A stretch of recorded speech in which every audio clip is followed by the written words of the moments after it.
मियां साहब ने कहा पेट्रोल नहीं बढ़ाना, उन्होंने कहा जी बढ़ाना है, मियां साहब नाराज होके और जो है वोट के चले गए। ये मतलब इससे ज्यादा भोंडी बात क्या हो सकती है? इनको ना नैरेटिव बनाना आता है, ये असल में लोगों को समझते हैं बेवकूफ और जाहिल। कुछ पागल जो है वो मजहब के नाम पर इनके साथ लगे हुए हैं, कुछ पागल जो है वो अपने आप को जियाला कहते हैं, कुछ पागल अपने आप को यूथिया कहते हैं, कुछ पागल अपने आप को पटवारी कहते हैं। मेरे भाई क्या हो गया? हमने साफत के जो पैरामीटर्स हैं उनके ऊपर चले तो इंशाल्लाह बोल जो अभी रिकॉर्ड कायम किया है 2-4 दिन पहले और उसके बाद जिस तरह से बाकी चीज़ें हो रही हैं तो इंशाल्लाह, यानी मार्केट में तो ये बात हो रही है कि कुछ लोग कह रहे हैं बोल फिर आ गया, कुछ लोग कह रहे हैं बोल आ रहा है। सब्सक्राइब करें और बेल दबाएं ताकि कोई खबर रह न जाए। अब पता चला। बिस्मिल्लाहिर्रहमानिर्रहीम, अस्सलाम वालेकुम। मैं हूं मोहम्मद उसामा गाजी और आप देख रहे हैं अब पता चला। एक तरफ हुकूमत चाहती है कि किसी न किसी तरह तहरीक इंसाफ को तहलील कर दिया जाए, इसके लिए सरतोड़ कोशिशें हो रही हैं। इस्लामाबाद हाई कोर्ट ने लार्जर बेंच तश्कील देने का फैसला कर लिया है, लेकिन साथ ही ऐसे लग रहा है कि जिस तरह से अवाम पर अब ये बोझ डाला जा रहा है, जिसको वाकई अब पेट्रोल बम कहना चाहिए, तो अवाम की कीमत खरीद को भी तहलील करना चाह रही है हुकूमत। इसके अलावा मेरे पास कोई अल्फाज नहीं है। मियां नवाज शरीफ जो पाकिस्तान वापसी की कोशिशें कर रहे हैं, कहा जा रहा है कि शहर सोचा जा रहा है कहाँ वो आए, कानूनी मामला निपटाने हैं। हद तो यह है कि अब वो फिर नाराज हो गए हैं, वो भी और उनकी बेटी भी नाराज हैं कि अब पेट्रोल की कीमत क्यों बढ़ा दी गई। यही नहीं, आसिफ अली जरदारी साहब अलग नाराज हैं, काबीना के मेंबरान भी नाराज हुए हैं। लेकिन कमाल यह है कि मिफ्ता इस्माइल साहब कह रहे हैं कि एतमाद करें अवाम, ये फैसला बिल्कुल दुरुस्त है। इस दफा सबसे ज्यादा तनकीद इस वजह से हो रही है हुकूमत पर कि सभी लोग, मईशतदान भी, खबरें भी देने वाले सहाफ़ी भी, सब यही कह रहे थे कि जी पेट्रोल की कीमत में कमी होने वाली है। अच्छा, अब कमी में कितनी कमी होनी है, इसमें मुख्तलिफ आरा नज़र आ रही थी और उसकी वजह यह थी कि जितना भी इंटरनेशनल मार्केट में पेट्रोल में कमी देखी, कीमत में कमी देखी गई है, उसका असर तो हुकूमत ने पूरा का पूरा आवाम पर मुंतकिल नहीं करना, लेकिन कुछ ना कुछ तो करेगी। तो इसलिए ये नहीं कहा जा रहा था कि कितने रुपए कमी होगी, लेकिन होगी ज़रूर। डॉलर का रेट भी नीचे आ गया, इस वजह से भी जनाब अवाम को रिलीफ मिलेगा। लेकिन मिफ्ता इस्माइल साहब के जो एक दिन के पहले के बयानात थे वो कुछ और थे और फिर रात गए खबर कुछ और आई कि जनाब पेट्रोल की कीमत में 6 रुपये 72 पैसे इजाफा कर दिया गया है। और अब इसके बाद मिफ्ता इस्माइल साहब की इस चीज़ पर फिर मरीम नवाज साहब ने नोटिस लिया और कहा कि जी मैं इस फैसले की तायद नहीं करती, मैं आवाम के साथ खड़ी हूँ। तो मेरी गुजारिश ये है कि मरीम साहबा फिर निकल आए आवाम के लिए, आ जाएं, फिर निकाले महंगाई मार्च। अब महंगाई मुकाओ मार्च अब बनता है, अब तो हुकूमत भी आपकी है, आसानी होगी, अब तो कोई रोक टोक भी नहीं होगी, गिला भी नहीं होगा। आवाम के साथ अब आप निकल आए। और जिस तरह आपने कहा जी मियाँ साहब तो मीटिंग से उठ के चले गए, अब ये कौन से मियाँ साहब हैं, छोटे मियाँ साहब, बड़े मियाँ साहब, ये भी अब फैसला नहीं हो पाया। तो क्यों ये फैसला किया गया है? क्या इससे हुकूमत पर कोई फर्क पड़ेगा, या हुकूमत जिनके कहने पर आई है या लाई गई है, हुकूमत को उनकी परवाह है, आवाम की नहीं? क्योंकि आवाम के ज़रिए तो नहीं ये उस तरह से आ सकी, ये तो खुद कहते हैं जी हमने साजिश की, चले किसी फ़लाँ घर में की, फ़लाँ घर में की। तो ताकत का सरचश्मा इनके लिए वही हैं जो इनको लाए हैं, जिनकी वजह से सारा कुछ हुआ है। तो इसलिए जब तक वो खुश हैं या पीछे उनका हाथ है, कोई मसला नहीं। सिद्दीक जान और नूर आरफीन मेरे साथ हैं। सिद्दीक जान, ये फैसले पर तनकीद, आप तो कहते हैं कि ये सब गुड कॉप बैड कॉप है, ये सब ड्रामा है, ये जो स्टेटमेंट्स आती हैं, लेकिन इस तरह ये तो नहीं है कि पीडीएम या नून लीग की साख को असर नहीं पड़ रहा। आप देखिए जरदारी साहब तक ने कह दिया है कि ये हम तो देने आए थे अवाम को रिलीफ, इस तरह के फैसलों पर तो मुशावरत होनी चाहिए। खुर्शीद शाह साहब ने तनकीद की है। देखिए उसामा गाजी साहब, मसला ये है कि ये बिल्कुल गुड कॉप बैड कॉप तो खेल रहे हैं। आज इनके एक हामी, मैं सुन रहा था एंकर को, उन्होंने बड़ी ज़बरदस्त बात की। उन्होंने कहा कि हम आज तक सुनते आए थे कि नून में से शीन निकलेगी, यहाँ तो शीन में से नून निकल गई है। क्या आप अंदाज़ा लगाएं, जिनको कायद कहते हैं, कप्तान कहते हैं, रहबर रहनुमा कहते हैं, मियाँ नवाज शरीफ जिनकी कहते हैं कि वो हरफ आखिर हैं, और मियाँ साहब आवाम के लिए जितना दुख दर्द रखते हैं, जितना रहमदिली रखते हैं, वो शायद ही पाकिस्तान के 22 करोड़ लोगों में से किसी के दिल में रहम हो, ये दावे किए जाते थे। लेकिन अब ये बताया जा रहा है कि मियाँ साहब जो हैं वो मीटिंग में मौजूद थे, मियाँ साहब ने कहा पेट्रोल नहीं बढ़ाना, उन्होंने कहा जी बढ़ाना है, मियाँ साहब नाराज होके और जो है वोट के चले गए। ये मतलब इससे ज्यादा भोंडी बात क्या हो सकती है? इनको ना नैरेटिव बनाना आता है, ये असल में लोगों को समझते हैं बेवकूफ़ और जाहिल। ये समझते हैं कि लोगों को शायद अभी तक जो इनके जिस तरह से कुछ लोग इनके हसार में हैं और जो उनको जो ये बात बताते हैं, जो समझाते हैं, वो वही ज़बान बोलने लग जाते हैं। लेकिन आप पाकिस्तान वो पाकिस्तान नहीं रहा, आप बेवकूफ़ बना रहे हैं लोगों को। अगर वो कायद हैं, अगर वो सरबराह हैं, और मैंने कल भी ये बात कही थी, मैं आज भी कह रहा हूं और बार बार ये बात कहता रहूंगा कि हुकूमत लेने से लेके और कल रात पेट्रोल बढ़ाने तक जो कुछ इन्होंने किया है, इन्होंने बिल रजा किया है, बिल जबर इनके साथ कुछ नहीं हुआ। इन्होंने अपनी मन मर्जी और मंशा के साथ किया है। इनको जो जो कहने वाले कहते हैं ये वो मर्जी से करते हैं, अपनी मर्जी जबरदस्ती से कोई कुछ नहीं करता। तो ये साथ ड्रामे भी करते हैं, अवाम को आपको पागल भी बनाते हैं, बेवकूफ भी बनाते हैं। अवाम आप पागल और बेवकूफ नहीं है, इनको समझना चाहिए। ये देखें ना, इन पेट्रोल अब इतनी बात हो चुकी है कि बात अब बात करेंगे तो ये बात पूरे पाकिस्तान को पता है, सुन चुके हैं, कई बार सुन चुके हैं कि डॉलर की कीमत कम हुई और इंटरनेशनल मार्केट में पेट्रोल की कीमत कम हुई। और हमें पिछले 10 दिन से क्या बताया जा रहा था, खबरें अचानक ब्रेकिंग न्यूज आज फलाने मुल्क से भी भीख मिल रही है, फलाने मुल्क से भी भीख मिल रही है, मुबारक को फलाना मुल्क भी भीख देगा हमें। तो वो भीख के पैसे कहां गए भाई? वो पैसे कहां गए जो आपने पिछले 10 दिन से जो है वो हमें जो है वो जबरदस्ती हमें हमारा गला पकड़ के हमसे खबरें चलवाई हुकूमत ने कि जनाब ये खबर चलाएंगे जी इधर से भीख आ रही है, उधर से भीख आ रही है। वो भीख कहां गई सारी? वो पैसा कहां गया सारा?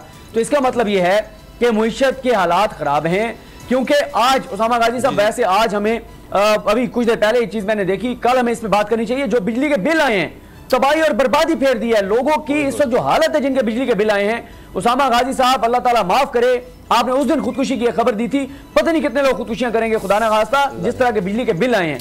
जिसका पिछले महीने 10,000 बिल आया था, उसका 20 से 25,000 बिल आया है। एक माह में 10 से 15,000 रुपए बिल बढ़ गए। कहां जाएंगे लोग? ये तो लोगों को इज्तिमाई खुदकुशियों में मजबूर कर रहे हैं। ये हालात हैं इनके।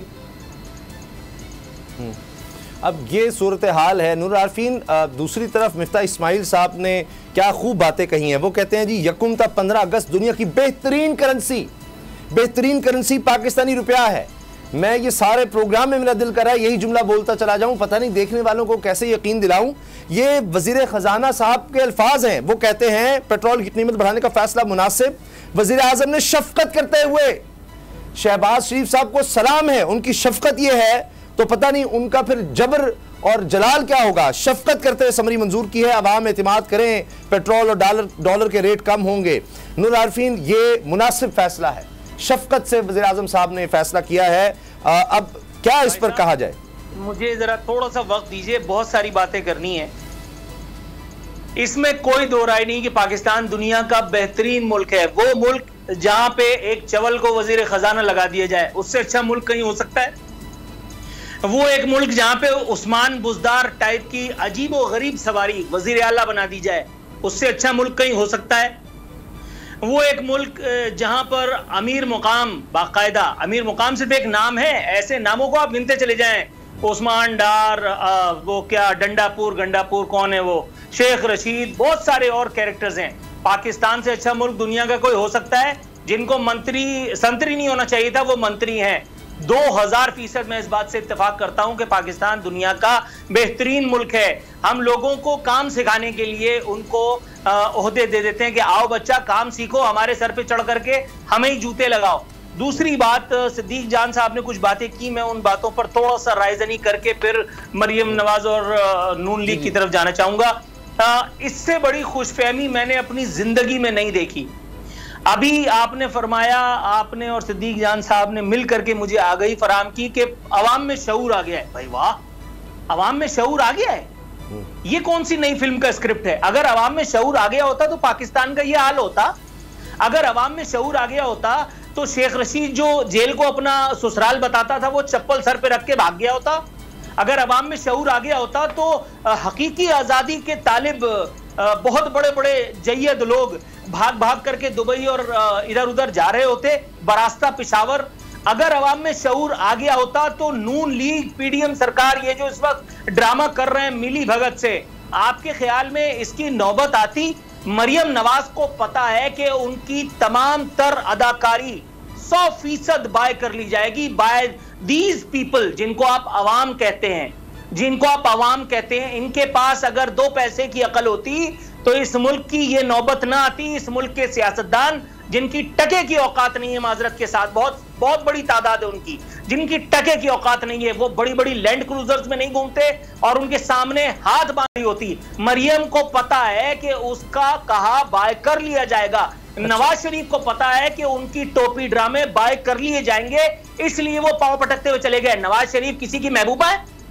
नवाज शरीफ महबूबा है, ये आशिकी माशूकी वाला खेल चल रहा है। इधर से एक भाई अवाम का गला दबा रहा है और उधर से वो सैया छोड़ो मेरी बैया कर रहे हैं। पागल समझा हुआ है। इनको पता है कि ये पूरी की पूरी कौम पागल है। इनको पता है कि ये 24 करोड़ पागल हैं। कुछ पागल एक आजादी के चक्कर में लगे हुए हैं, जबकि आजादी ऑलरेडी मिली हुई है। कुछ पागल जो है वो मजहब के नाम पर इनके साथ लगे हुए हैं। कुछ पागल जो है वो अपने आप को जियाला कहते हैं, कुछ पागल अपने आप को यूथिया कहते हैं, कुछ पागल अपने आप को पटवारी कहते हैं। मेरे भाई क्या हो गया? अवाम में शऊर अगर होता तो पेट्रोल की कीमतों में कल एक सुर्री छोड़ी गई थी कि जी 15 रुपए पेट्रोल की कीमत में कमी होगी, और रातों रात अवाम के इसी पागलपन का फायदा उठाते हुए मिफ्ता इस्माइल जैसी फ्लाइट ने आपको 7 रुपए का तोहफा दे दिया। आपके ख्याल में इस मुल्क में कोई फन्ने खान, कोई कितना भी बड़ा फिरौन किसी भी मसनद पर बैठा हुआ, दोबारा कहता हूं ताकि सबके समझ में आए, इस मुल्क में कोई भी फिरौन किसी भी मसनद पे बैठा हुआ नोटिस ले सकता है? ले जरा नोटिस। और भाई प्रैक्टिकली बात यह है कि हुकूमत नहीं कर रही, और दूसरी बात हुकूमत को हुकूमत नहीं करने दी जा रही। जिसका काम इंसाफ करना है वो नोटिस ले करके हुकूमत को काना किए देता है। एक इदारा आता है कहता है ये गद्दार है, उधर से अदालत जो है वो इस मामले में बीच में कूद जाती है। आप हुकूमत करें भी तो कैसे?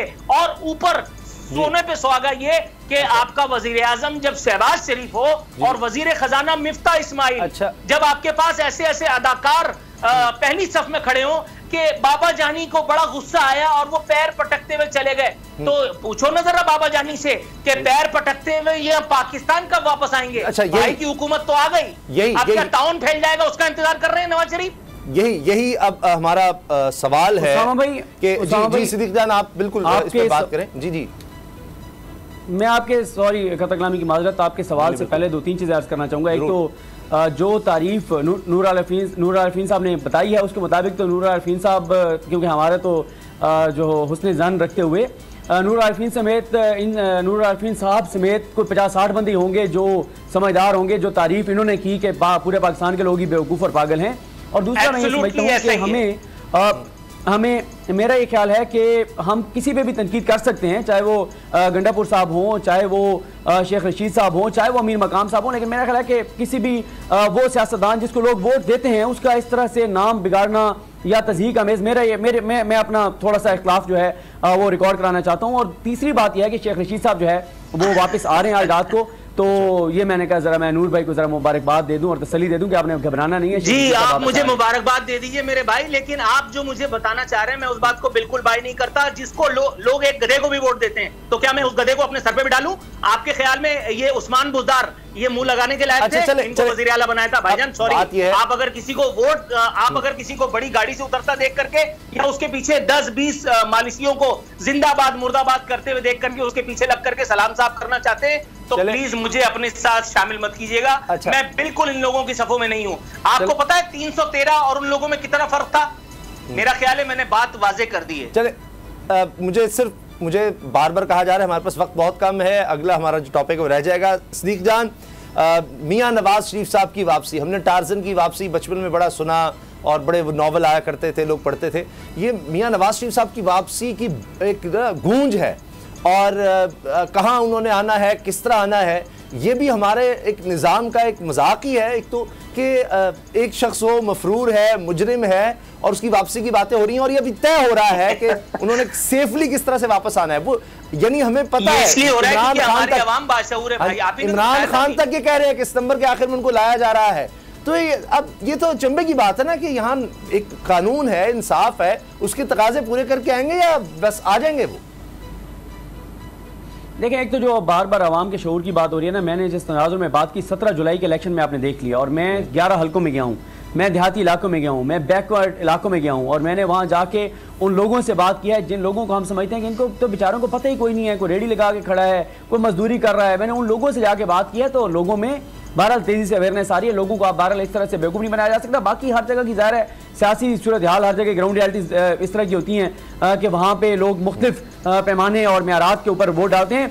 जो आपने उसामा गाजी साहब, नवाज शरीफ साहब की वापसी की बात की, देखें मियाँ साहब जो हैं वो उस वक्त वापस आएंगे जब उनकी 2-4-5 जगह से बात हो जाएगी। मियाँ साहब उसके बगैर नहीं आएंगे, क्योंकि मियाँ साहब आप पीरों की बात पर भी एतमाद करके नहीं आएंगे कि ठीक है जी, मैं अगर वहाँ जाके पकड़ा गया और पीर साहब का नंबर ही ना मिला, पीर साहब का फोन ही ना लगा तो मैं कहाँ जाऊँगा। मियाँ साहब उस वक्त आएंगे जिस तरह माजी में मियाँ साहब की टेलीफोन कॉल्स रिकॉर्ड पे आई थी, लीक हुई थी, जब वो खुद भी बता रहे थे कि किस केस में किसको कितनी सजा देनी है। और जज साहब कह रहे थे मियाँ साहब की तबीयत पर नागवार ना गुजरे तो मैं अगर कल फैसला सुना दूं और इतना सुना दूं, थोड़ा सा कम कर दूं, थोड़ा सा ज्यादा कर दूं, ये कर दूं, इस तरह से फैसले मियाँ साहब करवाते रहे हैं। और इस तरह का इंसाफ उनको चाहिए, इस तरह की डील उनको चाहिए, वो डील के बगैर नहीं आएंगे। एक चीज के ऊपर मियाँ नवाज शरीफ साहब की वापसी का इंसार है, और वो एक चीज है सुप्रीम कोर्ट ऑफ पाकिस्तान में चलने वाला केस जिसमें नैब तरमीम को चैलेंज किया गया है। अगर नैब तरमीम सर्वाइव कर गई तो मियाँ नवाज शरीफ साहब किसी भी लम्हे पाकिस्तान आ जाएंगे, और अगर नैब तरमीम ने सर्वाइव ना किया तो मियाँ साहब वापस नहीं आएंगे। क्योंकि देखें जो अदालती केसेस है ना मियाँ साहब के, ये जो मैं बड़े बड़े लोगों को सुनता हूँ जो बैठ के तजिए कर रहे होते हैं, वो जरा मियाँ साहब के केसेस की सिचुएशन तो देख लें कि कौन से केस कहाँ पे है। उनके जो केसेस हैं वो अल अजीजिया और फ्लैगशिप, वो दाखिले दफ्तर जरूर हैं, लेकिन सॉरी एवनफील्ड और अल अजीजिया, फ्लैगशिप में तो खैर उनको नोटिस नहीं हुआ था, वो दोनों केसेस दाखिले दफ्तर जरूर हैं। लेकिन मियाँ साहब को पहले आके अदालत को मुतमईन करना होगा कि वो 3 साल तक इश्तिहारी क्यों रहे। अगर वो रीजनेबल जो है वो कोई ऐसी वजूहत ना बता सके तो फिर उनकी जो अपीलें हैं वो बगैर किसी प्रोसेस के भी मुस्तरद हो सकती हैं और उनको 7 से 10 साल जेल रहना पड़ सकता है। तो मियाँ साहब इतने कच्चे खिलाड़ी नहीं है, इतने भोले नहीं है, इतने सादा नहीं है, वो पूरी डील करके आएंगे। उस वक्त आएंगे जब नैब तरमीम का सुप्रीम कोर्ट से फैसला आ चुका होगा। अच्छा, ब्रेक से पहले मेरे पास बहुत वक्त कम है, नूर आलफी सिर्फ ऐड इतना करना चाहूँगा। मियाँ जावेद लतीफ़ साहब ने कहा सवाल पर उनके इलाज के, तो कहा कि जी अवाम अब डॉक्टर हैं। पहले डॉक्टर्स ने कहा था पाकिस्तान की हवा साजगार नहीं है, तो अब अवाम डॉक्टर हैं, अवाम ने फैसला सुना दिया है, मियाँ नवाज शरीफ से वापस आएँ। तो जो सदीक जान बात करें अपनी जगह बिल्कुल दुरुस्त है। कानून तो कुछ तो होता है ना, मजाक भी तो नहीं उड़ाया जा सकता कानून का। तो अगर कानून से बाहर भी कुछ हो सकता है जिसकी वजह से नवाज शरीफ से वापस आ जाए। अब टाइम ही नहीं है तो मैं क्या करूं, इस पे क्या करूं सर? चले 2 मिनट सर। हाँ, ये खबर आपने सुनाई ना काम की। अच्छा, ये भी एक इन्फॉर्मेशन आपने आज के प्रोग्राम में दी है। मेरा ख्याल है मैं स्काइप पे प्रोग्राम किया करूं रोज रोज, क्योंकि इन्फॉर्मेशन इससे बड़ी काम की मिल रही है। एक, पाकिस्तान में आपने कानून की बात की, पाकिस्तान में कानून है। ये 372 लाशें यहाँ पे अभी तक कानून को, इंसाफ को आवाज दे रही हैं। क्या बहरा है कानून? उन मुंसिफों को आवाज नहीं जाती? अभी जो जिन लोगों को बुरा लग रहा है मेरी ये बात सुन करके कि किसी का नाम काफिया बिगड़ दिया, फलाना हो गया, वो अवाम को अपने पांव के नीचे रखते हैं, उस वक्त किसी को बुरा नहीं लगता? ये एमएनए एमपीए का इस्तेहकाक मजरू होता है, जो गधे उनको वोट दे करके लेके आते हैं इख्तियार में, उसका इस्तेहकाक कुछ नहीं होता। उस वक्त किसी के कलेजे में कुछ दर्द नहीं होता, किसी के पेट में मरोड़ नहीं उठती। ये जिन इंटेलेक्चुअल्स का ताना भी हम दे रहे थे, उन इंटेलेक्चुअल्स के सामने वो इंटेलेक्चुअल्स भी तो हैं कि जो जिनको वो सदाएं भी भूल गई कि मैं आलू प्याज की कीमतें कम कराने नहीं आया हूं। और भाई आलू प्याज की कीमतों वाली कहानियां भी तो बताओ ना कौम को, आधी बातें बता रहे हो। और नवाज के करीब मत जाओ, आगे भी तो पढ़, नशे और नापाकी की हालत में ये हुकूमत अवाम का गला दबा रही है। लेकिन ये आखिरी हुकूमत नहीं है जिसने ये काम किया है, और ये पहली भी नहीं है, और ये इंशाल्लाह आखिरी भी नहीं होगी। इसमें बात हो रही है नवाज शरीफ के मिली भगत करके आने की। आप मुझे नाम बताइए, नवाज शरीफ के ऊपर तो मैं घंटों बोल सकता हूं। नवाज शरीफ को मैं वाहिद आदमी हूं जिसने नवाज शरीफ की फांसी का मुतालबा तक किया है अपने स्टूडियो में नून लीगियों को बिठा करके।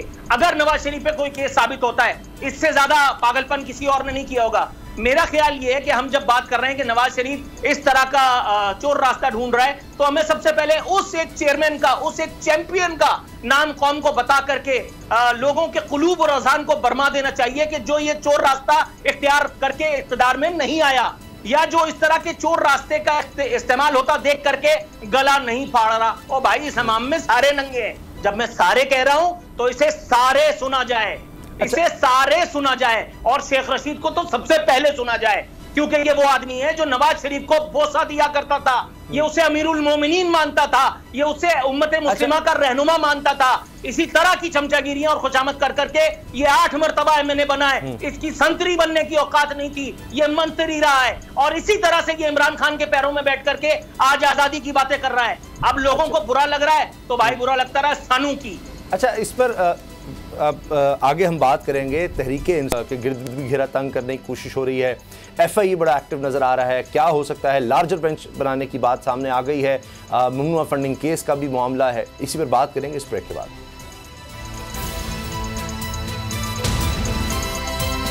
अब पता चला, अब पता चला।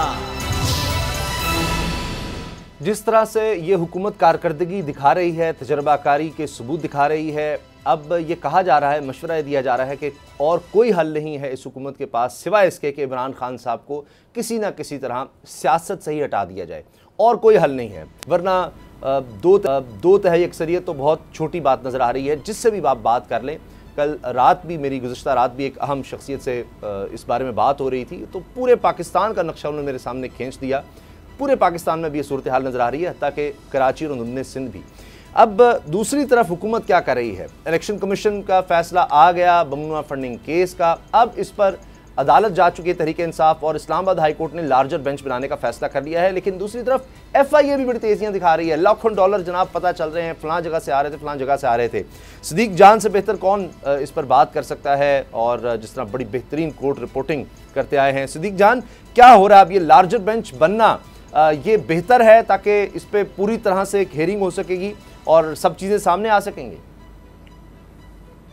बिल्कुल आपने दुरुस्त कहा। आज इस हवाले से इस्लामाबाद हाई कोर्ट में समाअत थी, मैं वहाँ पर मौजूद था, और आज इस्लामाबाद हाई कोर्ट के कायम मकाम चीफ जस्टिस आमिर फारूक साहब ने यह कहा कि हम इस पर लार्जर बेंच बना रहे हैं। 3 रुकनी लार्जर बेंच जो है वो बना दिया गया है। जस्टिस आमिर फारूक साहब होंगे, मियां गुल हसन औरंगजेब साहब होंगे, और जस्टिस बाबर स्तार साहब होंगे। क्योंकि ये फर्स्ट इंप्रेशन का केस है, पहली मरतबा इस तरह से इलेक्शन कमीशन से इस तरह का फैसला आया है, और उसके ऊपर फिर आगे कार्रवाइयाँ हो रही हैं। तो ये बहुत अहम होगा। तहरीक इंसाफ की भी सियासी ज़िंदगी और मौत का मामला है, पाकिस्तान की आइंदा सियासत के लिए अहम है, क्योंकि इसी में हर सारी चीज़ें डिसाइड होनी है कि इमरान खान साहब को जो सर्टिफिकेट था वो सर्टिफिकेट था, बयान हल्फी था, अगर वो दुरुस्त नहीं था तो फिर उसके कंसिक्वेंसेस क्या होंगे, नायली होगी नहीं होगी, इलेक्शन कमीशन का दायरा अख्तियार क्या है, ये जो इलेक्शन कमीशन ने फैसला किया उनके दायरा अख्तियार में था नहीं था, ये तमाम चीज़ें अब इस्लामाबाद हाई कोर्ट में सुनी जाएंगी। और ये भी बड़ा इंपॉर्टेंट होगा कि 18 तारीख को इस केस की समाअत है कि आया जो स्टे है, जो तहरीक इंसाफ चाहती है कि स्टे मिल जाए, FIA की कार्रवाइयाँ रुक जाएँ, जो प्रोसेस आगे बढ़ा रहा है इलेक्शन कमीशन वो रुक जाए, आया उसके ऊपर स्टे मिलता है या नहीं मिलता। और ये वो चीज़ है, ये है या तोशा खान है जो इमरान खान साहब के ऊपर हर तरफ से इस वक्त जो हमले हैं, यही वो ख़तरनाक चीज़ें हैं तहरीक इंसाफ के लिए कि इनमें से अगर कोई एक भी पॉइंट पे उन फैसला उनके खिलाफ आ गया तो उसकी बड़ी भारी सियासी कीमत तहरीक इंसाफ को जो है वो चुकाना पड़ेगी। तो बहरहाल 18 तारीख से ये मामला इस्लामाबाद हाई कोर्ट में शुरू हो रहा है और सारी चीज़ें वाज़ेह हो जाएंगी। और ये मैं समझता हूँ कि इस वक्त जो सूरत हाल है, पाकिस्तान की सियासी सूरत हाल है, उसके 4 बड़े केसेस में से ये एक केस है। इसके अलावा मरीम नवाज साहबा का केस है, नवाज शरीफ साहब के केसेस हैं, एक ज़ाहिर नैब तरमीम वाला केस है। ये 3-4 केसेस इस वक्त पाकिस्तान की अदालतों में ऐसे चल रहे हैं जो इस वक्त इतने बड़े केसेस हैं कि इनका जो भी फैसला आएगा वो पाकिस्तानी सियासत को बाहर हिला देगा और एक जल्ज़ला बर्पा कर देगा पाकिस्तान की सियासत में। देखते हैं बहरहाल क्या फैसला जो है वो आता है। अब आरफीन, ये बात बड़ी अहम है कि इस वक्त मुल्क की जो सियासत है उसका रुख क्या होगा, क्या मामलात आगे होंगे। अब ये सारे केसेस अब अदालत में किसी ना किसी सूरत में जा चुके हैं या आगे सुप्रीम कोर्ट में जा सकते हैं। आपको भी ये लगता है, क्योंकि मैं अभी दोबारा देख रहा था, कंफर्म कर रहा था जो मैंने आपसे अर्ज़ किया कि ये बड़े जो एडवाइज़र आप कह लें रहे हैं माजी में या जिनको बहुत बड़े दिमाग समझा जाता था, आज वो भी कह रहे हैं कि अब नून लीग मकबूलियत में मुकाबला नहीं कर सकती। हत्ता कि लाहौर में मैं खुद रहा हूँ, पूरा जलसा मैंने अटेंड किया जो 13 और 14 अगस्त की दरमियानी रात था। मैंने अपनी ज़िंदगी में इस तरह का जलसा नहीं देखा। मैंने तहरीक इंसाफ के जलसे पहले भी देखे हैं, मगर इस तरह का क्राउड और इतना चार्ज जो जज्बात वहाँ पर लोगों के थे वो बिल्कुल माजी से मुख्तलिफ हैं। तो अब ये कहा जा रहा है वही दानिश्वर या दीगर एडवाइज़र के अब एक ही हल है कि इमरान खान को आप सियासत से अलग कर दें, वरना इस वक्त तो अगले 1 साल में भी आपने इलेक्शन करवाए, जब भी करवाए, और जो शुरू में हमने पेट्रोल और दीगर बातें की हैं इस हुकूमत की कारकर्दगी, उसमें तो ये नज़र आ रहा है और तो कोई रास्ता नहीं है इस हुकूमत के पास। अब देखिए, सबसे पहले तो अगर आप मुझसे इमरान खान के जलसे की तारीफ सुनना चाहते हैं तो मैं आपको ये बताते हुए निहायत मुसरत महसूस कर रहा हूँ कि इमरान खान के जलसे हमेशा ही शानदार होते हैं। इमरान खान के जलसों में पब्लिक का उनका टूट करके उमड़ करके आना, उनकी वारफ्तगी का वो इजहार, चैनल्स का उसको कवरेज देना, वो भी जाहिर है बड़ी फितरी सी बात है। अपोजिशन में जो होता है उसके पास आवाम को रिझाने के लिए, दिल लगी करने के लिए, खूबसूरत लाल गुलाबी बातें करने के लिए बड़ा स्पेस होता है, बड़ा मार्जिन होता है। लेकिन जब आप हुकूमत में होते हैं तो आपके पास कारकर्दगी दिखा करके अवाम के कुलूब और अजान को मुसख्खर करना, ये कितने लोगों के बस की बात है। ये एक इंटायरली डिफरेंट गेम होती है। आप नून लीग की बात कर रहे हैं, आप PDM हुकूमत की बात कर रहे हैं, तो इनके लिए बड़ी से बड़ी तबर्रा, इनके लिए बड़े से बड़ा बुरा जुमला भी इस वक्त बहुत हकीर महसूस होता है। इनकी बदतरीन कारकर्दगी को देखते हुए, इनकी हठधर्मी को देखते हुए। शहबाज शरीफ 550 साल की उम्र में उनको इतनी शऊर नहीं है कि मिफ्ता इस्माइल जैसे निकम्मे नाअहल आदमी को, जिसने महज लंतरानियां करके अवाम को खुशखबरियां देने का काम अपने जिम्मे रखा हुआ है, उसको वजीर खजाना बनाना अब किसी तौर भी सूदमंद नहीं है। इसहाक डार को ये किस चक्कर में छुपा के बैठे हैं अपने परों में, मैं बार बार ये पूछता चला आ रहा हूं, कोई इस बात का जवाब नहीं मिल रहा। क्या पाकिस्तानी अदालतों में इसहाक डार की बरियत के लिए कोई दरखास्त दाखिल करवा करके उनको बेल आउट नहीं करवाया जा सकता? इस तरह की मिसालें तो आम हैं। इंसाफ तो खवास को पाकिस्तान में फौरन मिल जाता है। आपके पास 10-15 वकील होने चाहिए, आप अरबपति होने चाहिए। मैं देखता हूं किसका बाप आपको इंसाफ नहीं देता। हाँ, अगर आप उन 300 जली हुई लाशों के कोई चाचे मामे हैं तो आपको इंसाफ बिल्कुल नहीं मिलेगा।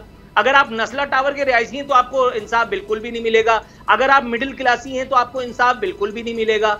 अगर आप 12 मई के मुतासरीन के लिए इंसाफ मांग रहे हैं तो आपको इंसाफ किसी का चच्चा मम्मा कोई भी नहीं दे सकता। हाँ, अगर आपके पास पैसा है, अगर आप इसहाक डार हैं, अगर आप नवाज शरीफ हैं तो आपको इंसाफ बिल्कुल मिल जाएगा। तो फिर किस चक्कर में इसहाक डार को ये पाकिस्तान नहीं ला रहे हैं? ये उनके तुरुप का आखिरी पत्ता था, यही बताया गया था। अच्छा, वो तुरुप का आखिरी पत्ता किस चक्कर में बचाया गया है, किस दिन के लिए बचाया जा रहा है? और रह गई बात आने वाले दिनों में, मेरे भाई, कौमी सियासत का जितना बेड़ा गर्क आने वाले दिनों में होने वाला है, हर इदारा दूसरे इदारे को, हर वो इदारा, बल्कि यूं let me rectify my own word, हर वो इदारा जिससे अपना काम नहीं हो रहा, अब वो दूसरे इदारे को बताने वाला है कि भाईजान काम इस तरह से होता है और आप ये कीजिए। उसके बाद अब आप खुद अंदाजा लगा लीजिए कि पाकिस्तान की सियासत, पाकिस्तान की कौम और पाकिस्तान पूरे का पूरा ये आइंदा किस रुख पर जाएगा। इसलिए कि आगे इतना सत्या नहीं, सवा सत्यानाश होने के लिए जा रहा है। ऐसी कोई खिचड़ी बनने जा रही है कि जिसके बाद फिर वो बयानिया, फिर वो ऐसी जगह जाएगा कि जिसका जिक्र भी जो है वो दास्तान में कहीं शामिल नहीं होगा। अच्छा सिद्दीक जान, जस्टिस आमिर फारूक साहब ने कहा कि जहां तक मुझे याद पड़ता है ये वली खान केस के बाद इस नौयत का पहला केस है, उस केस में रेफरेंस भेज दिया गया था, इस केस में भी रेफरेंस नहीं भेजा गया। लेकिन फिर हमने देखा अवामी नेशनल पार्टी, यानी उस वक्त नेशनल अवामी पार्टी थी, तो वो नए नाम से आ गई। अब ये सबसे ख़तरनाक यही हो सकता है जिसका मैं जिक्र कर रहा हूँ कि प्लान तो यही है, बताया यही जा रहा है, मैं जितना देख सकता हूँ या बात हो रही है या आप उसको तज्जिया कह लें, खबर वो यही है कि ये फैसला हो चुका है कि इमरान खान साहब अगर सियासत में रहते हैं तो PDM फिर नहीं है, अब अवामी सतह पर हम फारिग हैं। नून लीग के अपने हामी लोग ये मानते हैं कि अब ऐसे जलसे जिस तरह के इमरान खान करने लगे हैं गढ़ में, लाहौर में, इससे आधे जलसे इस जैसा आधा 50% भी नहीं कर सकते। मेरा अंदाज़ा यह है कि 20% भी नहीं कर सकते। तो अब इलेक्शन में, ज़िमनी इलेक्शन में आपने देख लिया, अभी 9 जगहों पर इलेक्शन होता है, तब और पता लग जाएगा। तो अगर ये तहरीक इंसाफ को किसी तरह से तहलील करना या इमरान खान साहब को इस तरह मतलब कोई टेक्निकल नॉकआउट करना जिसका इमरान खान खुद भी जिक्र करते हैं, क्या इससे हल हो जाएगी PDM की मुश्किलात के लिए? इमरान खान माइनस हो गया, अब हम आराम से जनाब इस मुल्क में हुकूमत कर सकते हैं, ऐसा ही होगा? देखें, प्लान तो यही है और तो इमरान खान साहब खुद भी ये बता चुके हैं कि ये मंसूबा है कि या तो इमरान खान मान जाएं कि नवाज शरीफ साहब को वापस ले आएँ और वो इलेक्शन कैंपेन करें, उनके केसेस ख़त्म हो जाए, मुझे कोई एतराज़ नहीं है, या वो कहते हैं कि इमरान खान को भी नायल कराओ और या तो दोनों बहाल होंगे या दोनों सियासत से बाहर हो जाएंगे। ये है मंसूबा। जहाँ तक बात है तहरीक इंसाफ के बैन की, तहरीक इंसाफ का बैन होना इतना आसान नहीं है, वो चीज़ें साबित नहीं हो सकती। उसमें यह भी है कि वो जो फैसला था उस वक्त एक जमात पर पाबंदी का, वो कोई पसंदीदा फैसला नहीं है, ना ही उसका हवाला दिया जाए, तो नापसंदीदा फैसलों में से एक, अदालती फैसलों में से।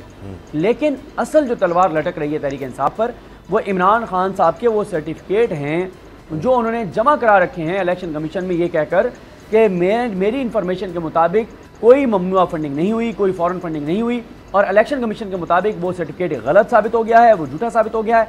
और उसके ऊपर आप कोर्ट ऑफ लॉ का जब डिक्लेरेशन आ जाएगा फिर उसके कंसिक्वेंसेस देखे जाएंगे, क्योंकि सुप्रीम कोर्ट में जब ये मामला हनीफ अब्बासी साहब लेकर गए थे, सुप्रीम कोर्ट ने ये वाला मामला ओपन छोड़ दिया था।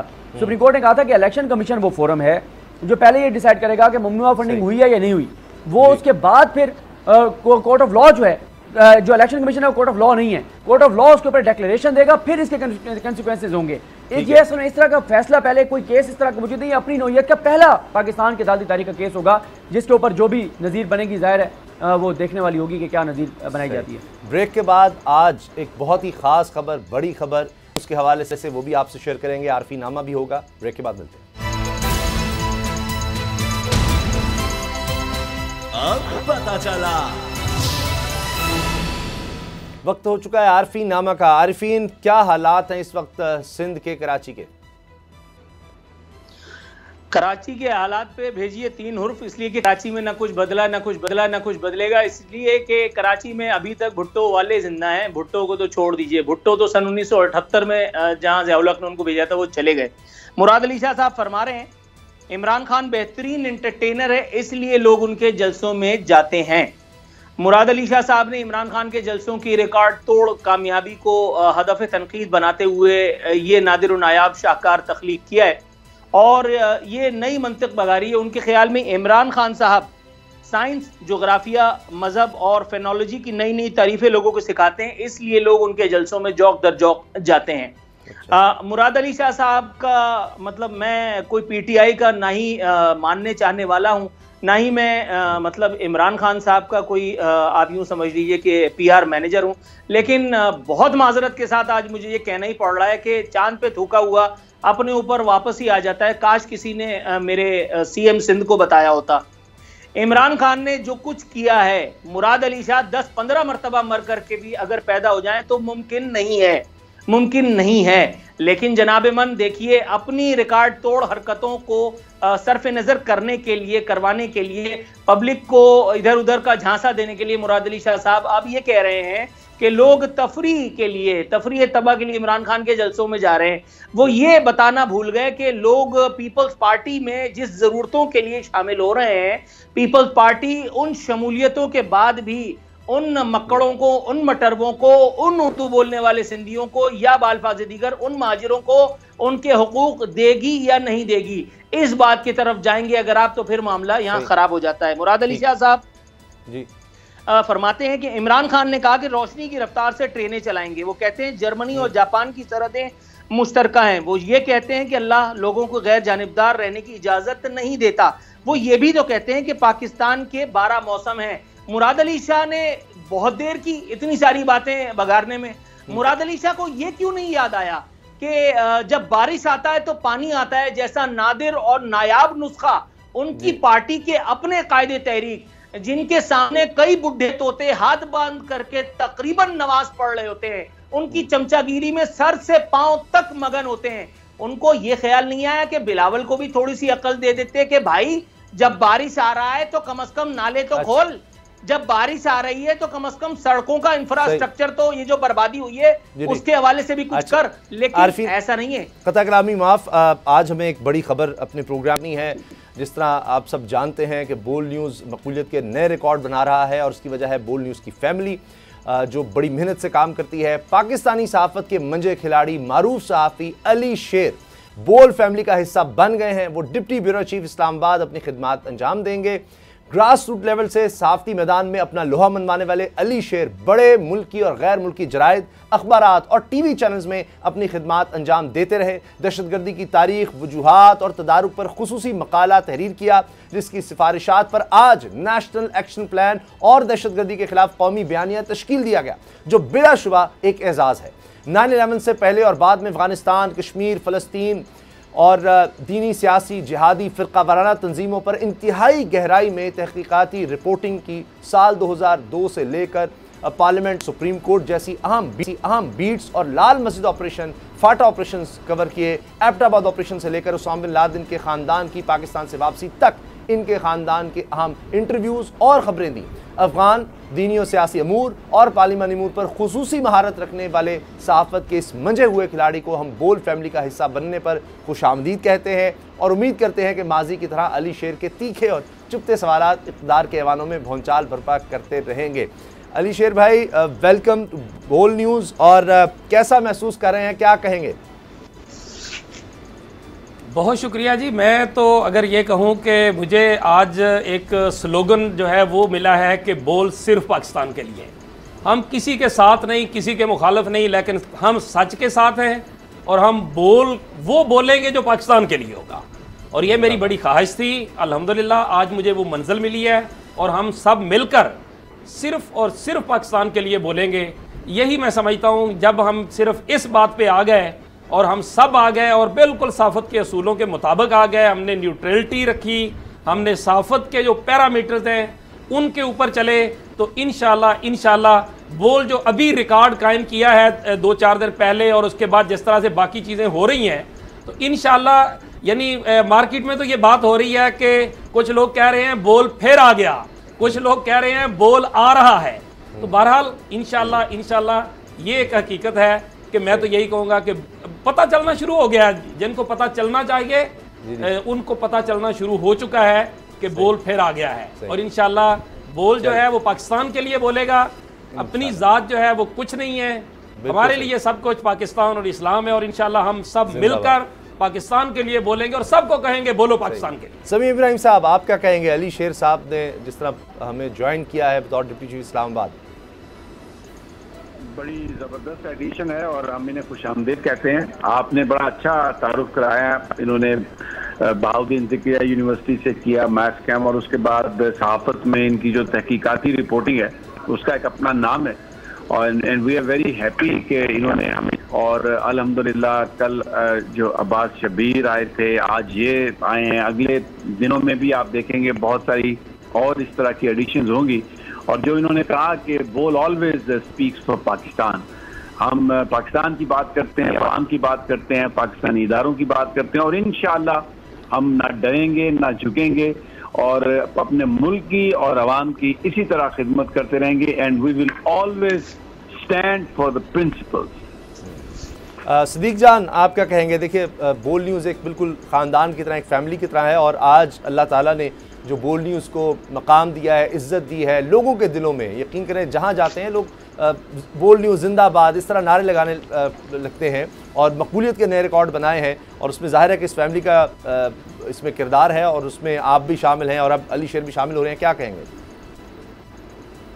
बिल्कुल, अली शेर साहब को वेलकम कहते हैं। अली शेर साहब बड़ा नाम है सहाफ़त का, और यहाँ पे सहाफ़ती हलकों में जो इनकी इज़्ज़त, इनका एहतराम, इनका मर्तबा, और इस तरह से पार्लियामेंट में नए आने वाले रिपोर्टर्स, दर्जनों रिपोर्टर्स, 20 रिपोर्टर्स जो इनके स्टूडेंट हैं, जिन्होंने इनसे सीखा है, तो हमारे लिए बड़ी एजाज़ की बात है। हम इनके साथ रहेंगे, इनसे सीखेंगे, मिल के काम करेंगे और बोल की स्क्रीन को इंशाल्लाह मज़ीद बेहतर बनाएंगे, बड़ी खबरें लाएंगे, अच्छी खबरें लाएंगे, नाज़रीन को आगाह रखेंगे। और आप देखेंगे इंशाल्लाह हर आने वाले दिन के साथ बड़े बड़े नाम अली शेर साहब की तरह के वो हमें ज्वाइन करेंगे, टीम बनती चली जाएगी, फैमिली बनती चली जाएगी, और पाकिस्तान के अंदर पाकिस्तानी देखेंगे कि इंशाल्लाह जो खबर उनको बोल पर मिलेगी शायद वो कहीं और ना मिले। और ये सफ़र इंशाल्लाह जारी रहेगा सिंसियरिटी के साथ। अल्लाह ताला से हम दुआगो हैं, अल्लाह ताला हमें इसमें कामयाबी अता फरमाए और हम अपना पूरा इनपुट जो है, अपनी मेहनत जो है, जज्बे के साथ इंशाल्लाह मिलके और हम करते रहेंगे। तमाम लोग जिस तरह पहले भी कर रहे हैं, और अभी आपने देखा 2-3 दिन पहले जिस तरह से बोल ने रिकॉर्ड कायम किया, और मुसलसल हम जो है अल्हम्दुलिल्लाह तेज़ी से उस मकाम की तरफ जा रहे हैं जो हमारी ख्वाहिश भी थी,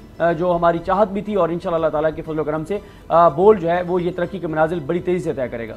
और अली शेर, ज़ाहिर है कि कोई भी सहाफ़ती इदारा हो, प्रिंट मीडिया, इलेक्ट्रॉनिक मीडिया हो, अब तो डिजिटल मीडिया का भी दौर है ज़ाहिर है, तो इसमें रिपोर्टिंग बड़ी अहम है। और आपका माशाल्लाह इतना तजर्बा है, और सदीक जान के साथ तो अब हर कोई सदीक जान के साथ काम करना चाहता है, तो इनके साथ काम करते हुए कैसा महसूस करें?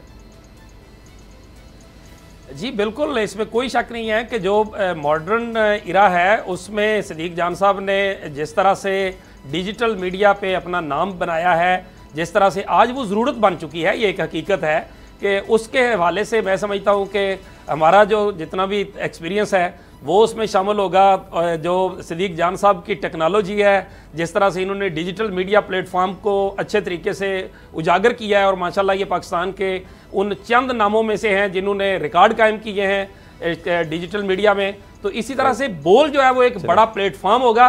तो ये सब हम मिलकर जो है वो इंशाल्लाह उन मकासद को हासिल करेंगे जो पाकिस्तान के मकासद हैं, जो इस्लाम के मकासद हैं, जो इंसानियत के मकासद हैं। और फिर बिल्कुल जिस तरह समीर इब्राहिम साहब ने कहा, हम प्रिंसिपल्स पे रहेंगे, इंशाल्लाह हम प्रिंसिपल्स पे रहेंगे, वही हमारा तुरा इम्तियाज होगा। जो शेर साहब, बहुत बहुत शुक्रिया, एक दफ़ा फिर आपको वेलकम करते हैं। और इसी तरह से आप और भी बड़े ज़बरदस्त लोग आप देखेंगे कि आने वाले दिनों में ज्वाइन कर रहे हैं बोल न्यूज़ को, और बोल न्यूज़ को आप मज़ीद फलता फुलता देखेंगे और मज़ीद इंशाल्लाह आप अप्रिशिएट करेंगे। प्रोग्राम देखने का शुक्रिया, इजाज़त दीजिए, अल्लाह हाफ़िज़। अब पता चला। सब्सक्राइब करें और बेल दबाएं ताकि कोई खबर रह न जाए।